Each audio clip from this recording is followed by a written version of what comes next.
શહેરના સલ્ટી હોસ્પિટલમાં બાળકોના વોર્ડમાં ખબર પૂછવા ગયેલા પતિ પત્ની ઉપર અચાનક આવી ફાઇનાન્સવાળાએ ગાડીના 2 હપ્તા કેમ નથી ભર્યા તેમ કહીને માર મારવામાં આવ્યો હતો।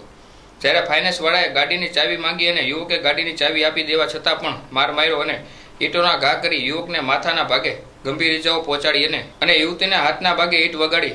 જ્યારે યુવતી 3 મહિના પ્રેગ્નન્ટ હતી તેમ છતાં પણ ફાઇનાન્સવાળાએ તેમને પેટના ભાગે માર મારી સમગ્ર મામલે હોસ્પિટલ પોલીસ ચોકી ખાતે નોંધ કરી આગળની કાર્યવાહી હાથ ધરી હતી।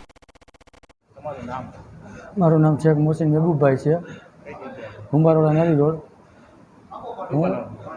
અમે આવ્યા ત્યાં સરટી હોસ્પિટલમાં ખબર કાઢવા ને ફાઇનાન્સવાળા આવીને મને કહે કે ગાડીની ચાવી દે કે મેં સાહેબ કીધું મેં ગાડીની ચાવી હું આપી દઉં છું તમને, તો નહીં કે ગાળું દેવા મળ્યા। મારા બૈરા હારે હતા ને ગાળું દેવા મળ્યા ને ઈટડાના ઘા બોલાવ્યા મને ને મારા ઘરનાને બેને મારી દીધું છે ને ઓલરેડી હું હપ્તા દેતો હતો। એ લોકોને ઘરે આવીને બધા સાહેબો લઈ જતા હતા, સ્લીપો દેતા નહોતા ને હવે એમ કહે કે તારા એટલા રૂપિયા ભરવાના ને ફોનમાં ધમકી દે છે વારંવાર ને મારવાની ધમકી દેતા હતા ને આજે મારી ગયા બધા આવીને। મારવામાં મને ને મારા ઘરનાને બેને મારી દીધું। શું કારણે કે ગાડી દે એમ તો મેં એને કીધું મેં કહ્યું સાહેબ ગાડીની ચાવી આપી દઉં છું મેં કીધું, તો હેન્ડલનો રોક બોક તોડીને પછી લાફા મારી લીધા ને પછી ઈટડાના ઘા કર્યા। ના ના એનું નામ નથી આવડતું, IDFC ફાઇનાન્સ છે એ લોકો પરેશ ક્વાર્ટરમાં બી આપણે બે છે।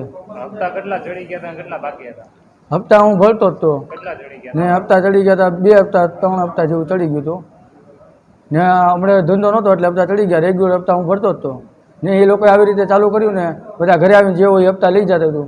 પછી મેં હપ્તા દેવાનું બંધ કર્યું કે તમે લોકો આવી રીતે કેમ કરો છો એમ ને મારી મહેનતના પૈસા છે।